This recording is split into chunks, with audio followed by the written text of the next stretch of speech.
I'm Jessie Owen, and this is Powering Through, a podcast about what happens when your life gets flipped upside down, figuratively, and also sometimes literally. This podcast is supported by Onward Medical. If you're new here, I'm a quadriplegic mom who believes that the awkward conversations about disability are without a doubt the most important conversations that we can have. So I have them on the internet. Each month, we have honest conversations about life after spinal cord injury, the identity shifts, the grief, the humor, the relationships, the logistics, and all of the weird things that nobody prepares you for. My guest today is Mason Branstrator, one of the most recognizable voices in the spinal cord injury community online. After becoming paralyzed at 17 in a skiing accident, Mason has built a community of more than 1 million people by sharing the realities of life after spinal cord injury. What I love most about Mason isn't that he has all the answers. It's just that he's willing to ask the questions that the rest of us are thinking, and then he openly shares what he's learned about along the way.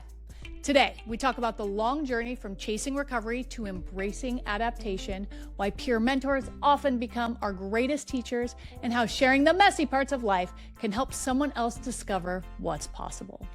Here's my conversation with Mason Branstrator. Okay, full charge. Let's roll. Mason, welcome to Powering Through. I'm really glad you're here. You are a creator, a speaker, athlete, and one of the most recognizable voices in the spinal cord injury community online. And you've built this huge platform by talking about little corners of the spinal cord injury community that really I don't actually see a lot of people talk about. Just the other day, not that long ago, you posted a video about wetting the bed. And somehow you made it funny and practical and completely free of shame. And then like your next video is adaptive sports or accessible travel. And you're willing to go to all those little nooks and crannies that most people really keep to themselves. And listen, you were injured when you were 17. You're in your mid-20s now, and you've told the story of your accident a lot of times and very publicly. And I'm much more interested in the guy that you are and the guy that you've become in your journey than more so than the day that you got hurt. So I want to spend time talking about your life. But first, for context, since we're all ramp enthusiasts here, you want to give us a short version? Yeah. So I was 17 years old. I was a junior in high school, and I was doing what I love to do, which was downhill skiing during the winter months. And I went out one day. It was particularly icy, and I decided to hit a jump on the first run of the day. The last thought that I had going off the jump was, oh, I'm going a little bit fast. And it was harmless. I had no fear inside of me whatsoever. It was a normal day, and I don't remember anything after that point until I woke up in the hospital, and the doctors came in and said, you're paralyzed from the waist down. You may never walk again. Life's going to look a lot different. And that was when my journey began. And what's your injury level? T12 incomplete. Okay. So right at my waist level about. Yeah. I mean, you went from being like this really active teenager who really loves sports to living in this entirely new body. And in those early days, what do you think was the hardest adjustment? I think that the hardest adjustment was being uncertain, I think, of what was to come, because at 17 years old, this was not a factor I was accounting for. And all of a sudden, I have this major traumatic life event to deal with. And so I think there was a lot of me that was very scared for my future and like, what am I going to do for a job? How am I going to take care of myself? These kinds of things. And it propelled me into just basically like this survival response of like, I'm going to do everything and show everybody that I'm okay. And like, I'm just going to do it all and figure it out and just kind of like pedal to the metal. So that was my response. I think that was in some ways the most beautiful and the hardest thing at the same time, of feeling Did you? like I had to just power through. Well, I like that. Powering through. Did it feel like you, I have to imagine, it felt like you lost your identity because you're a 17-year-old boy and you played a lot of sports and now, completely flipped upside down, 180. How did you go about, I kind of fighting that? Yeah, I wouldn't say that I felt that I had lost my identity Mm. completely.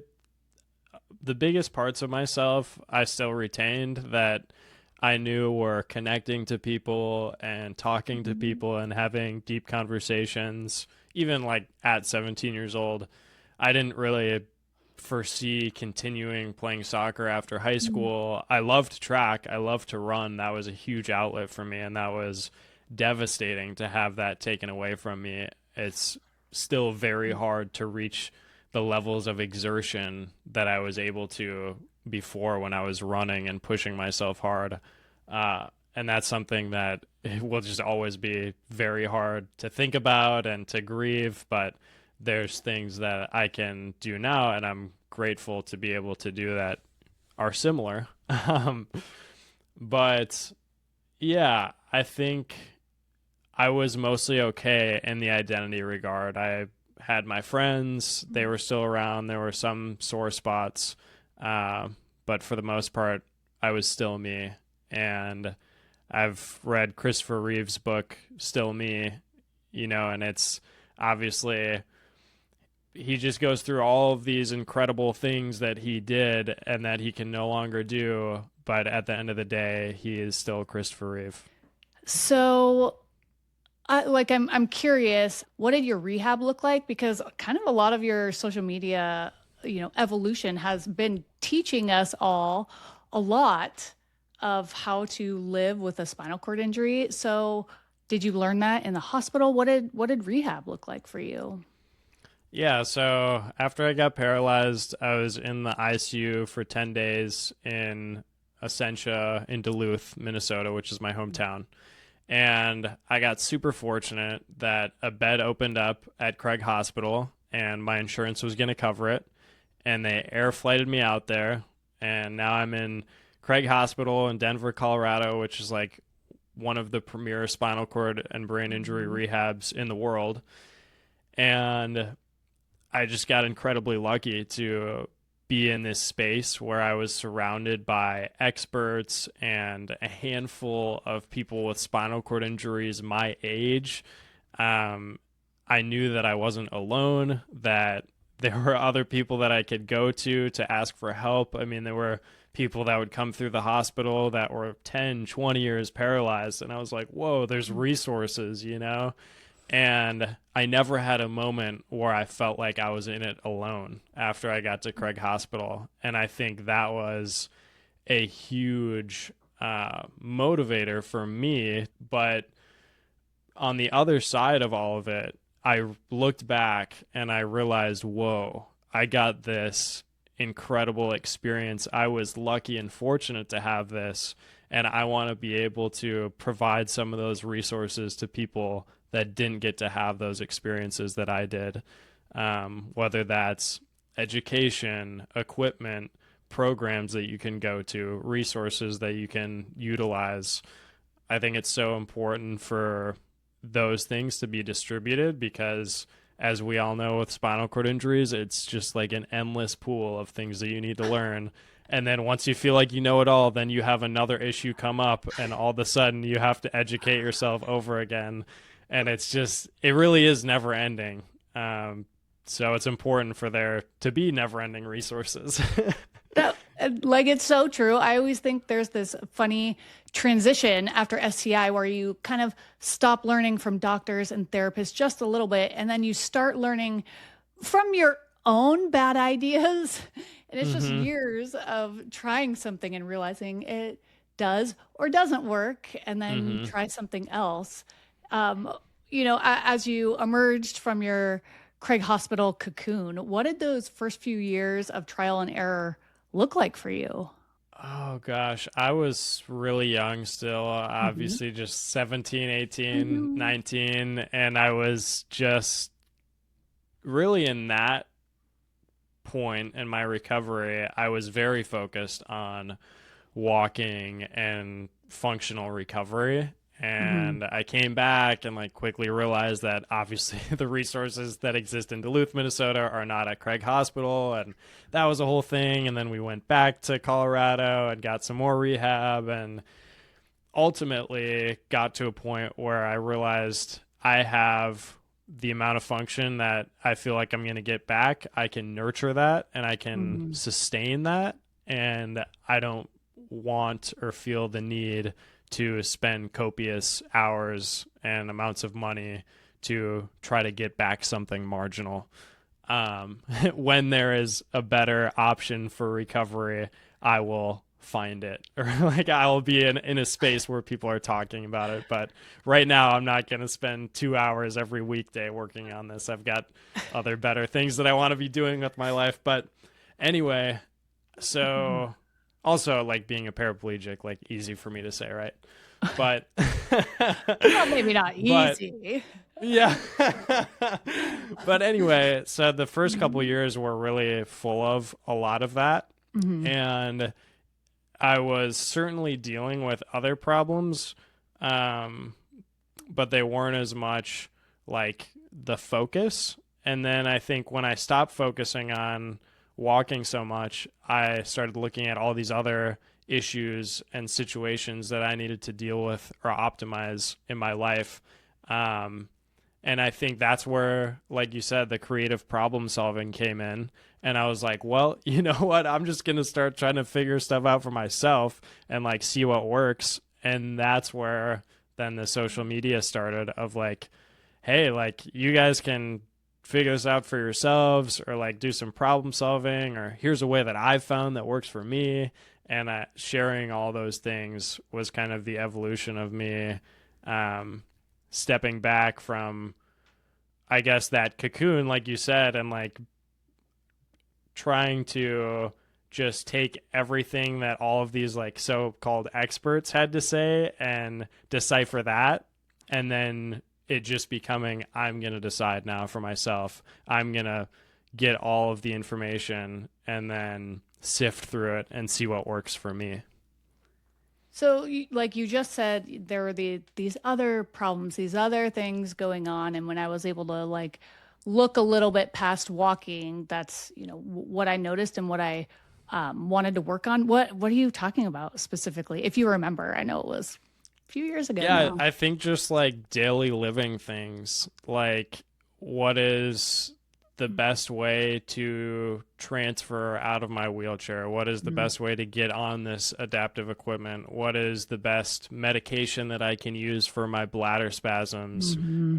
Uh, what is the best, it just, what is the best anything? It's like there's so many options, and you get into this trial period where you just have to start trying new things and seeing if it works for you. Um, yeah, I feel like so much of kind of this world is, I don't know if you've ever seen that like Venn diagram of, things I know, and then things I don't know, and then this huge one of things I don't know yet. And I feel Mm-hmm. like so much of spinal cord injury and that journey of figuring out how to live is things I don't know yet. Like I don't know that this Yes. tool exists. I don't know that this you could actually transfer this way. And so it's just a lot of surprises. I think actually that was one of the biggest things in my recovery. You don't know that you don't know it until somebody shows you. Mm-hmm. And that's what catapulted me onto the social media journey is I was like, I could be the first person that shows this person that they can do whatever. And like a very specific quick example is I thought that I had to walk to put my wheelchair in the back of my car. That was my biggest like Mm-hmm. functional goal with my legs. And I was at this tennis camp. I was like, I'm over the walking thing. I'm going to go play adaptive sports now. I'm at this tennis camp, and this guy who was paralyzed like very young, retained the ability to stand and mostly just stand, right? Like not move his legs. And I watch him stand up, throw his wheelchair in the back of his pickup truck, and then grab on the top bars or just like the top of the car to move himself and swing himself there with his crutches, just one crutch and then on the car. And I was like, wait a minute, I could do that. I can stand up and probably like lift up my chair and put it in somewhere. Like, let me try this. And then it was trial and error. And then I figured it out. And then I went out on social media and put it out there and like showed people how I was using my like functional standing. And then other people were finding ways that they could use their functional standing without having to like walk, quote unquote. Right. So that's really what it was all about for me. It's such a good example of the things that they can't quite teach you, no matter how much, rehab and therapy you have, because they don't know every specific car. They don't, your own level of injury. And, sometimes some of the things we do maybe aren't like the safest. We just, do it anyway. And I laugh because people see me now and they think that I've got it all figured out. I know it all. They see, my wheelchair and the kids and the travel and work, and they just don't see the years of trying things that didn't work. I don't know, like the time I wanted to go to Hawaii and I wanted to see if I could pull it off solo. So I got there and I decided to rent a wheelchair accessible van, like the one I have here at home. And when I got there, they pulled it around, but the ramp, the only way to like pull in the ramp to close the car was to do it from the outside. So there was no way that someone could do it independently. Oh my gosh. And then on top of that, I was like, oh, let's just check it out. And so I drive up the little ramp into the van, and I didn't know this. I didn't know how heavy my backpack was. And I just tipped right over all the way back solo, trying to get in this rented wheelchair accessible van. I know. It's so unfortunate how you assume that things are just going to work out when they're wheelchair accessible and then things just go wrong. Well, come on, guys. Didn't you think through this? You got to have a level of optimism here or you're going to be big hard. sad. So, in the beginning, the adaptation that you're talking about is like super physical, the transfers, bathrooms, clothes, showers, cars. Now, a few years later, what does adaptation look like now? Is it the same? You got different things going on? Adaptation now looks like optimization in my life. Like, I've been dealing with like a little rubber mat that rises and kind of like pushing in and wheeling instead of having a long platform with a gradual ramp. I've just been dealing with that because it worked. And I'm like, what have I been doing this whole time? Like, it's hard for me to grill. It's hard for me to bring stuff in and out of the house without like it shooting off my lap. The only reason I'm able to do that is because of my lap stacker. And I'm like, and then Nevin actually posted a video. He's like, I made this little riser for my door. And I was like, what have I been doing? I need to do that. So it's like that. You put up with things for so long because you're like, well, I can do it. But it's like, is this the best way to do it? And is there a solution that would be really cheap that would fix this? Why put up with it if you don't have to? So thinking about those kinds of things. And social media is great for that because I also like to steal ideas from other people. The optimization is great, but has anything actually gotten harder over time that maybe you didn't expect? Like for bladder, for example, having like so many different medications and still leaking. And then finally I ended up trying Botox, and I just did like 100 units my first time trying Botox, and it wore off pretty quickly, but then I was able to get back on my bladder med, and I haven't had like leaking or issues since then. And it was like years of battling of like random spasticity coming up and leaking, and then like sometimes even going on Foley catheters because I was leaking so much. But now I'm good. So I don't know. It's just like sometimes things are just random too, and you just can't account for that. And it's like, why? There's no consistency here. So I think probably the hardest thing like later into recovery is just like feeling like you it's like I can't win, you know, like why is this happening to me? There's no reason for this.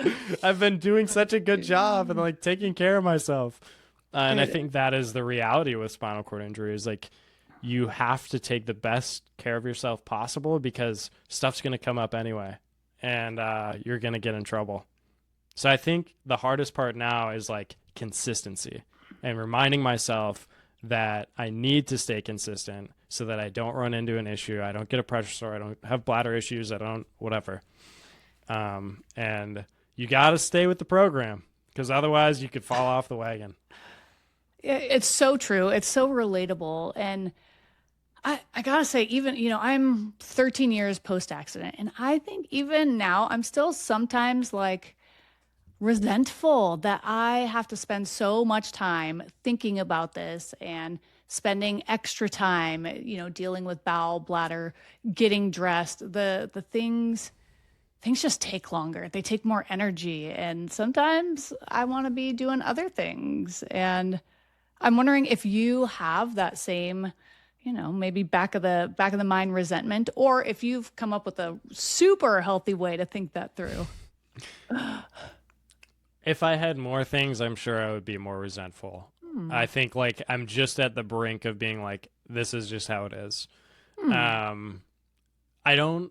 think like when I'm doing my bowel program, I'm just doing something, working on my phone. It doesn't take me very long to get dressed. Doesn't take me long to cath. Actually, I like being able to cath because then I don't have to get out of bed or I don't have to leave my office, like, silver linings. Yeah, there's a silver lining, but obviously like being a guy too, that's a lot easier. But and I'm very careful, I think, to along these lines of things. There's a lot of, and I don't want to like point fingers, but I think there is this constant tension between like sometimes care and cure, or like also like activism is in there. Like there's these tensions between, well, you can't be like so unsatisfied and make your life look so awful, but at the same time, like having a spinal cord injury is exhausting. And none of us want to deal with this. Like no matter what life and opportunities and people that we've met that it's given us, we still don't want to deal with it. Like the cost of that, like we'd much rather have all those things and then not have the spinal cord injury. And I think that because of that, like I'm super careful to not be like, oh, I'm so like grateful for this situation that I'm in. Like it's like, no, I want it to change. Like I want cure. I want things to get better. But I'm not unhappy all of my days. Like both of those things are true. I love that perspective. We can be grateful for what we have in the life that we have. And also if, the cure came tomorrow, first in line. In line. For real. Back of the train, Mason. Yes. And I also want to say, I was just thinking about this morning.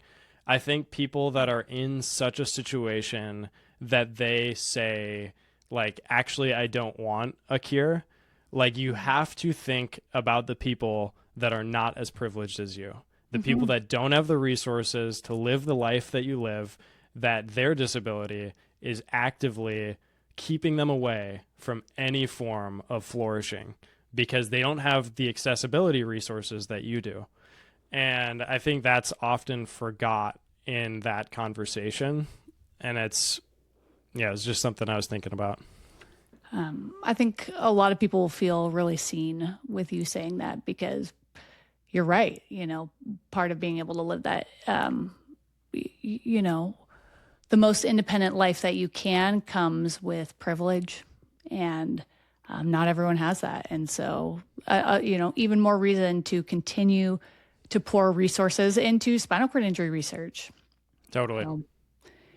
You've talked really publicly and really interestingly and profoundly about you spent at least a year, chasing the walking. That was 100% what you were all in, before eventually embracing the wheelchair. And I think a lot of us go through that. I did. I wasn't just chasing walking. But I was chasing my old life, right? In my mind, if I could just walk again, maybe everything else would fall back into place too. And of course, that's not how recovery works. And looking back, it's so ironic because the wheelchair ended up giving me so much of my life back. But I couldn't see that yet. And it took me a long time to stop bargaining with my future. And I'm wondering if you can tell me a little bit about your journey with that. I think you speak so profoundly on it. Thank you. Yeah, this is such a great topic because 5 years ago, I would be looking at myself now and having an angry fit. Like, I would be like, what is wrong with you? How could you go and say that you've just given up and you don't care, you just don't want to work hard enough? That's what your problem is. Like, you're making all these people think that they should just give up. That's what I would have said 5 years ago. And I know this because I literally watched a video of a guy very similar to me, and I thought that same thing. And the visceral reaction that we have to not being able to walk is human. Like, come on, we've been walking our entire lives.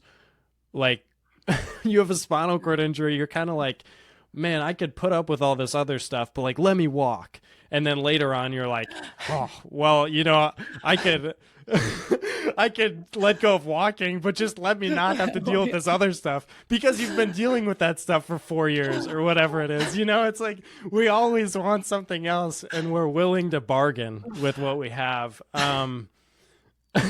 But I think that it's just all too understandable. And so I don't want anybody to get the takeaway of I'm telling you to give up or you should just give up on yourself. That's not it at all. What I'm saying is to really think about what it is that's happening in your life. And if it makes sense, if you have the time, if you have the resources to put energy into extensive rehab, extensive therapy devices at home, or if you need to really think about the situation that you're in because you have limited resources and you need to get that accessible car, those hand controls, that wheelchair lift in your house.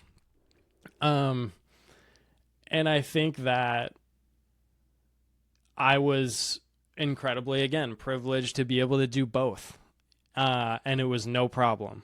And eventually, at some point in my recovery, when I realized that things weren't going the way that I wanted them to, I spent a lot of time thinking about what amount of function do I have? Are there people that have similar function to me? And I did end up finding two very similar people to me, and one in particular. And I looked at his function, all the work he did to get it back, and I talked to him, and he said, yeah, I walked for my wedding, and now I spend most of my time in the chair. And I was like, I am not spending 3 years of my life just to walk for a wedding or for just for a brief moment in time. I'm going to make sure that I'm just doing things that actually get me functional, everyday tasks, like putting my wheelchair in the car. I can see this journey of 17-year-old Mason, yeah, I'm walking again. Yeah. And now you're like, if I get married, I don't need to walk, I'm good. Yes. So I could see the before and after.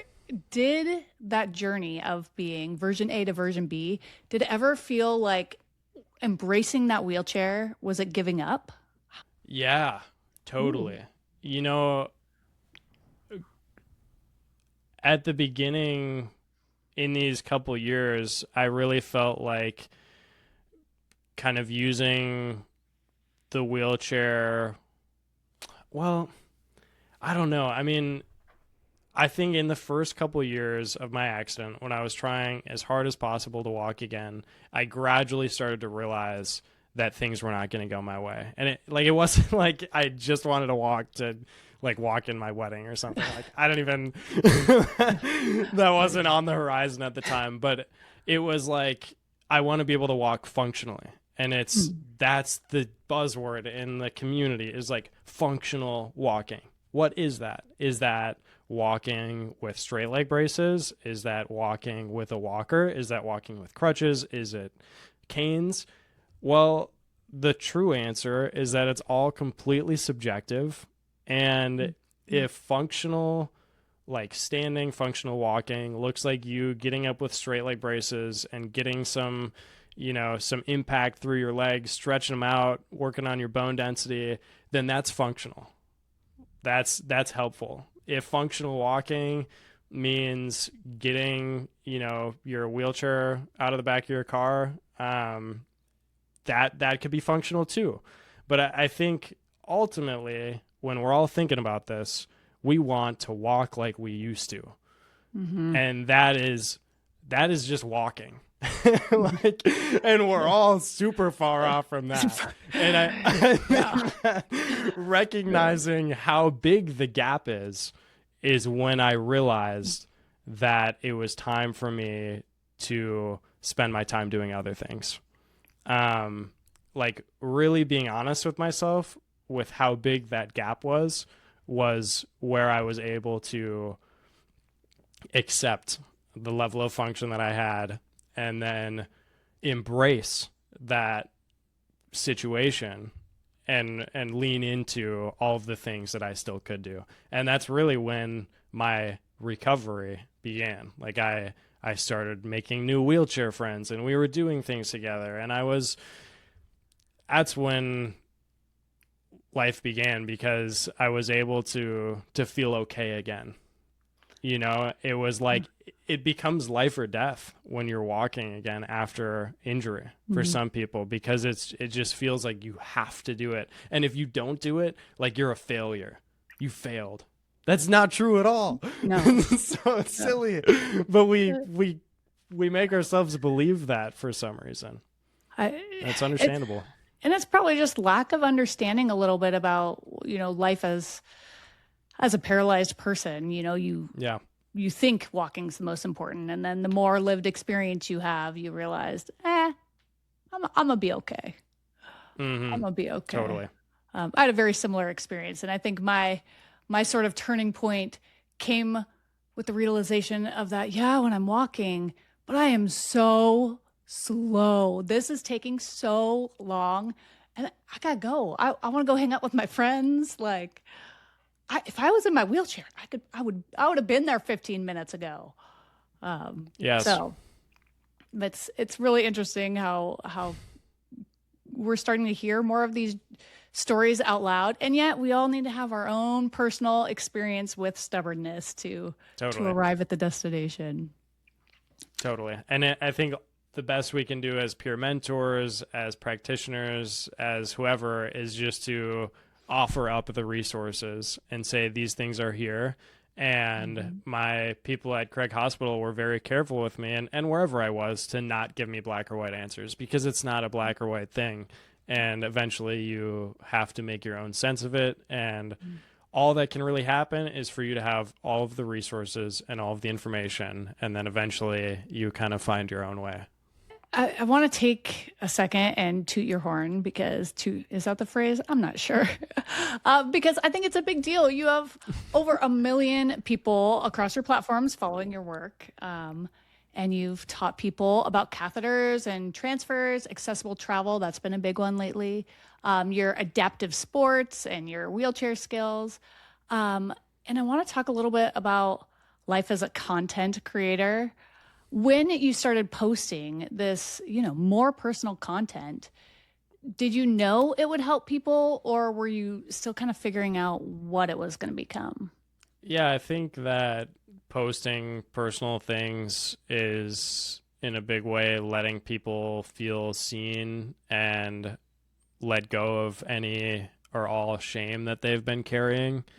and just kind of normalizing the situation because like at Craig Hospital, we just had so much fun with it. Like the techs would come in and like help with my program, and we would just be like laughing our heads off. I was in there with my parents, like, and so fortunately my parents are just like super open and will do whatever. And maybe a lot of people don't have that experience, and their parents are like closed off and it's uncomfortable, and that can then lead into the shame and the embarrassment. And so then to have somebody like so openly just be like, this is what happens, is like, it just is what it is. There's no amount of like shame that should be attached to what's happening now. I think like injuries are very complicated, and that does and can take a lot of work. But if you can detach like why something happened to you or how something happened to you from how you are now, then you can completely let go of any amount of uncomfortableness that comes from that. And I think just like for that reason, like taking it one day at a time, it's just, this is how I am now. And that's okay. But what are we going to do about it? So even at, 20 years old, you were just so, you just were so brave enough to be like, yep, this is catheters. Yep, this is bowel program. Like, yep, the bed's wet. Like, you're like, I'm good. I'm putting this out there. I mean, I think Craig instilled it in us. I think my friends and I at the hospital all had a fun time with it. And I also think I've always been a very like out there person. Like, I'm just like, I let it all hang out, man. That's just kind of how I am.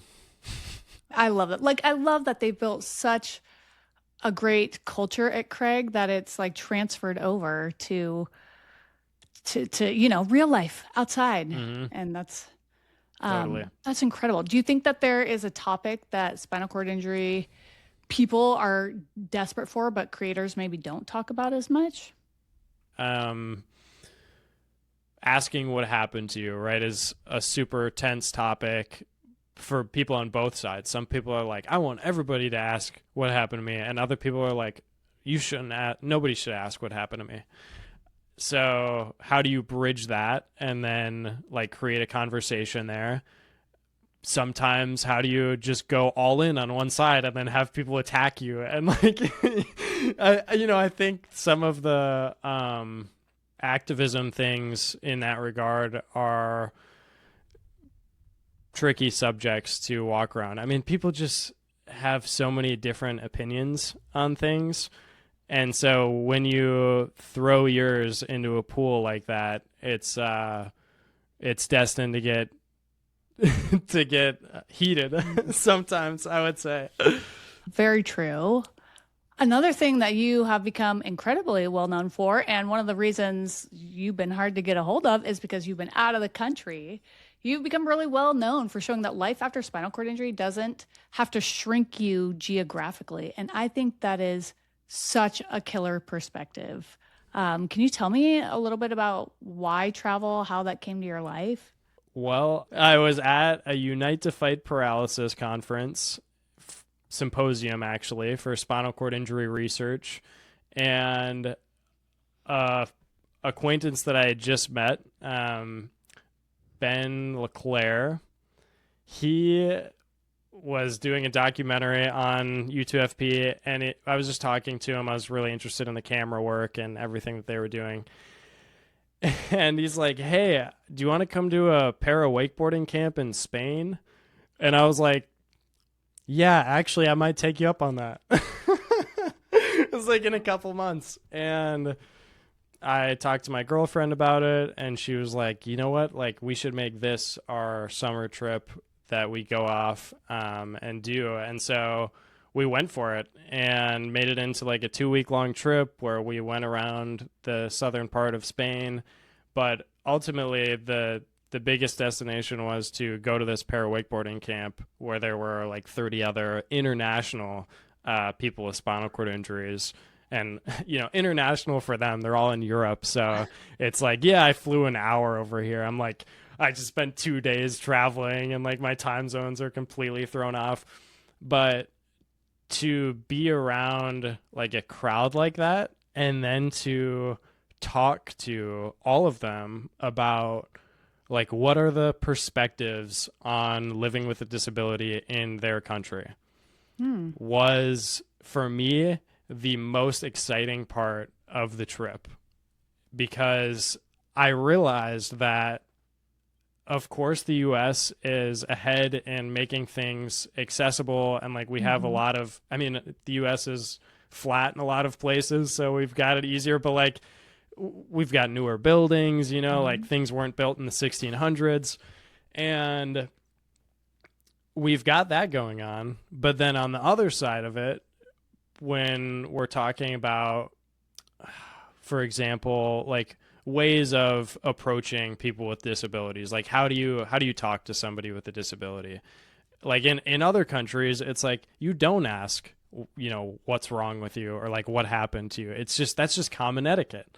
Of course you wouldn't do that. And so then to come back to the US and it's like we're all scattered and there's these different narratives or just like laws or whatever it is, you know, all the different countries are farther ahead or farther behind than other countries in various different ways. And looking at that and saying, wait a minute, like we don't need to reinvent the wheel over here. Other people already have stuff that's working. So anyway, I realized the question was about more so like travel and like getting around.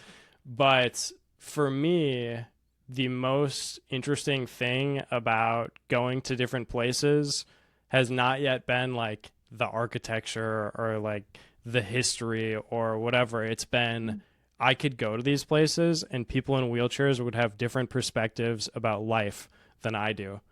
Vastly different. And so anyway, in Spain, we went to a lot of small cities with cobblestone and hills and inaccessible spaces, and having the Firefly wheelchair attachment to go over those things was like crucial, because you can't be having your casters like clunk along. For those who don't know, can you tell us what the Firefly is? Yeah. So the Firefly wheelchair attachment goes on the front of your wheelchair. It's an electric e-assist. Basically, it's like a bike handlebar that goes on the front of your wheelchair. It is just a handlebar, a wheel, an electric throttle, reverse, and then when you attach it, it lifts up your two small front wheels, your casters. And because of that, it allows you to get over grass, gravel, and cobblestone when we were in Spain, and go up hills and these kinds of things. So it was crucial to have that there. And I really couldn't have imagined doing that trip without it. Like it would have taken twice as long to do all the things that we did. And I've had friends that like backpacked Europe when they had no e-assist, and I'm like, man, how did those guys do it? But that was what they had, right? So it's just like that's all they knew, and it was okay. But now we have better tools that allow us to see more, do more, and make it easier on our shoulders. Was this the first time you traveled out of the country? I had been to Germany previously after my accident, but other than that, those were my two international trips, and I've gone around the U.S. a lot. I think a fair amount of people are a little nervous about travel with their wheelchair, you know, and you seem to, you know, just go for it. Is there any advice, or, you know, what's your philosophy for someone that might be a little nervous about it? I think when you're traveling with a whole bunch of things that something could go wrong and it could take longer, you just have to prepare for what you can, pack what you need, pack some backup things, and then let it go. If you've done all of the research, you've gotten the accessible hotels, you've chosen an airline that you feel confident in, you know how to check your wheelchair and get a gate tag so that it comes up on the other side. If you've done all those things, you just have to let it go, because sometimes things will go wrong. Like things can go wrong for anybody. And there's nothing we can do about it. And I caught myself a number of times on this international trip and other trips, like being terribly worried, like, super small layovers, like, oh, what if I like miss Yeah. my flight? What if I can't make it there? And I'm like, what am I doing? I just need to let this go. This is not in my control. So, you're now in your mid 20s, you're traveling the world, you're dating, and, being injured at 17 is such an interesting age because so much of becoming a young man is wrapped up in independence and athleticism and dating and strength and the idea that, you're pulling away from your parents and you're supposed to do everything independently. And now I'm raising two little boys. So I think about the messages that boys get all the time. And I think a lot of boys grow up with the message that a real man doesn't need help. And I wonder sometimes whether disability forces men to rethink masculinity earlier than most men have to. Yeah, absolutely. I still am guilty of putting too much pressure on myself. And in those early days of being 17 and paralyzed, that was where that fire was lit underneath me of like, oh my God, what do I need to do to be a successful man as a wheelchair user? And I was like, I need to do like all of these things. And it's just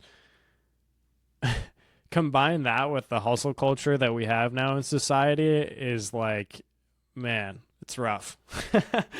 And I'm grateful for the places that it's taken me, and I'm grateful that I got down the right path, an honest path, and I'm lucky in that regard.